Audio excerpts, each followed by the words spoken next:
കൊല്ലം അഞ്ചലിൽ ബസ്സും ഓട്ടോയും കൂട്ടിയിടിച്ച 3 മരണം. മരിച്ച 3 പേരും ഓട്ടോറിക്ഷയിൽ യാത്ര ചെയ്തവരാണ്. ശബരിമല തീർത്ഥാടകർ സഞ്ചരിച്ച ബസ്സുമായി കൂട്ടിയിടിച്ചാണ് അപകടമുണ്ടായത്. CCTV ദൃശ്യങ്ങൾ പുറത്തുവന്നു.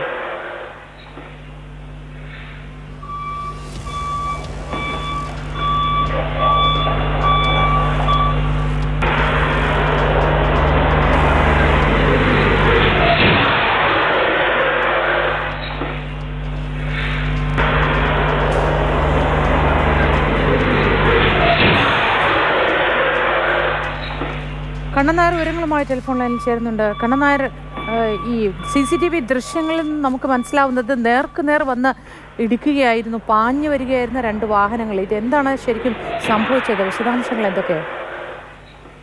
3 പേരുടെ മരണത്തിന് ഇടയാക്കിയ ദാരുണ സംഭവത്തിന്റെ ദൃശ്യങ്ങളാണ്, CCTV ദൃശ്യങ്ങളാണ് ഇപ്പോൾ പുറത്തു വന്നിരിക്കുന്നത്. 12:23 അപകടം ഉണ്ടാകുന്നതെന്ന് ആ CCTV ദൃശ്യങ്ങൾ വ്യക്തമാണ്.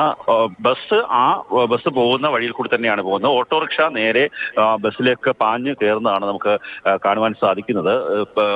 ശബരിമല ദർശനം കഴിഞ്ഞ് പുനലൂർ വഴി അഞ്ചലിൽ കൂടി പോവുകയായിരുന്നു KSRTC. ഈ ബസ് അയ്യപ്പഭക്തന്മാരായിരുന്നു ബസ്സിൽ ഉണ്ടായിരുന്നത്.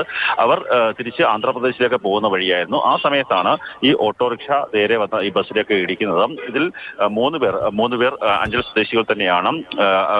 ഓട്ടോ ഡ്രൈവർ സംഭവ സ്ഥലത്ത് മരിച്ചു. 2 പേർ ജ്യോതിലക്ഷ്മി, സുധലക്ഷ്മി, ആ 2 പേർ മരിച്ചത് അഞ്ചലിലെ സ്വകാര്യ ആശുപത്രിയിൽ വെച്ചാണ്.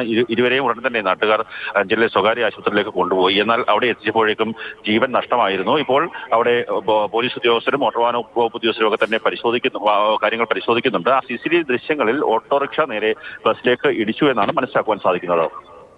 ശരി, ഈ ഓട്ടോറിക്ഷ എവിടെ നിന്ന് എവിടേക്ക് പോവുകയായിരുന്നു? ഓട്ടോറിക്ഷ സമീപത്തെ പ്രദേശത്ത് നിന്ന് അഞ്ചൽ മേഖലയിലേക്ക് വരികയായിരുന്നു. ഈ മരിച്ച 2 കുട്ടികളും ബന്ധുക്കളാണ്. അതായത് സഹോദരിമാരുടെ പുത്രിമാരാണ് ഈ മരിച്ച 2 പേരും.